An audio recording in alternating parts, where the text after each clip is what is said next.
and welcome to Season 2 of Dyslexia Canada's podcast, sharing stories, book reviews by kids for kids. Each episode, the show will be hosted by someone new, and we will also be joined by different guests. If you love books and reading, you're in the right place. Now, on with the show. Hi, I'm Lauren. I'm the host of this podcast. I'm here with Eva. Eva, would you like to introduce yourself?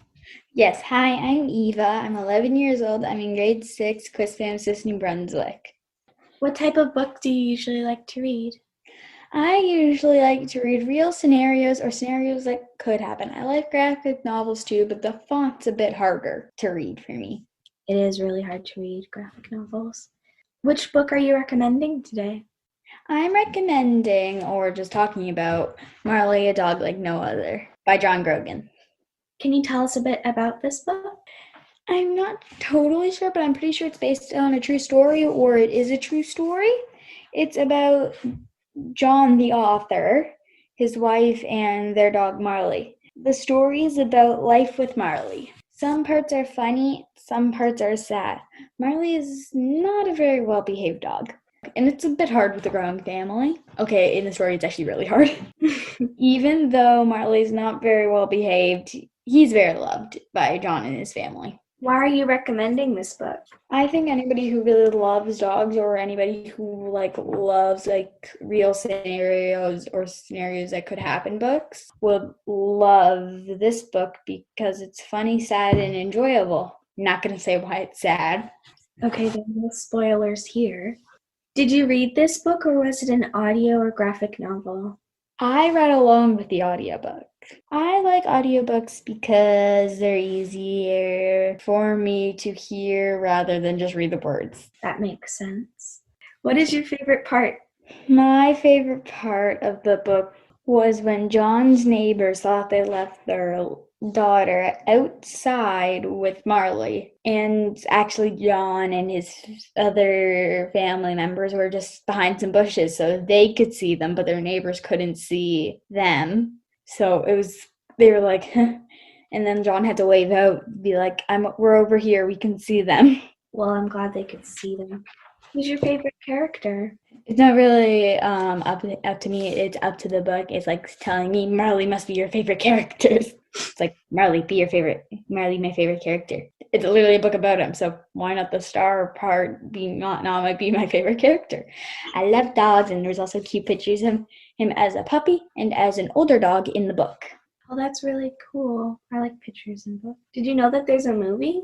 Have you seen it? I did, and I want to watch it, but I don't know if it's on Disney Plus, if it's on Netflix. I don't know what it's on.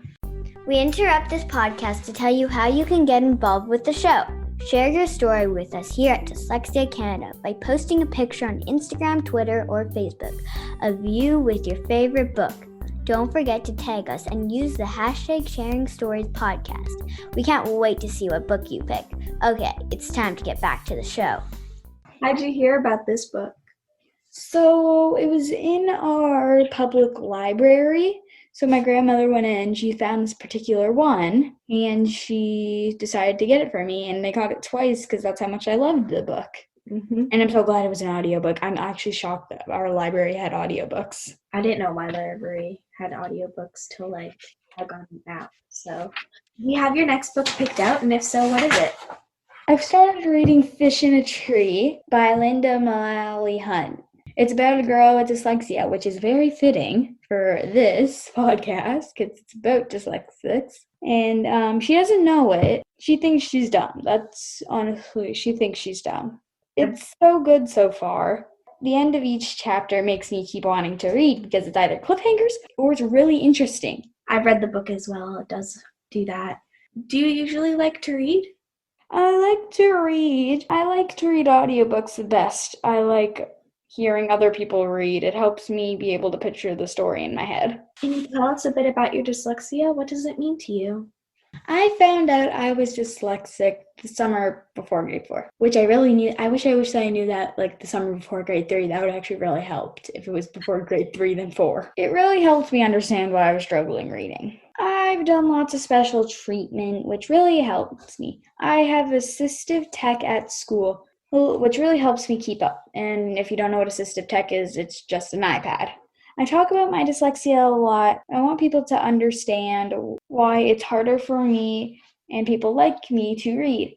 If you are open about it and talk about it, I find people are less likely to pick on you, like saying oh, why can't you read? Do you have anything that you do in your town to acknowledge people with dyslexia? Yes, we do. We lighted up red for dyslexia awareness. If you don't know what that is, it's like a market red almost. So our town hall lights it up red in October for Dyslexia Awareness Month. We do not have that here. I wish we did. I don't think a lot of places here have it because you have to get it, one person has to get it started and then the whole town has to agree with it. I think we're going to have to do that here. Need more people to realize that dyslexia is a all over the world thing, and it's not just in one spot, and it doesn't just happen to one person. I actually have a shirt, and my mom bought me a red shirt, and she put, I am 1 in 5 dyslexia awareness, because dyslexia, if you put the group, and if you put the world into groups of 5, one person in each group is dyslexic. I think the reason that I have dyslexia is that my dad actually has a little bit of it, and I think it got passed down to me. Is there anyone in your family that has had dyslexia? Not that I know of. I might be the first person, or it could have been one of my grandparents before dyslexia was a thing. Probably. That would make sense. Yeah, that would make a lot more sense. But also, it's not only dyslexia you gotta look out for, also dysgraphia and dyscalculia. I hope you enjoyed this podcast. Thank you for talking with me today. I really enjoyed it. Yeah. Bye. Goodbye, everybody.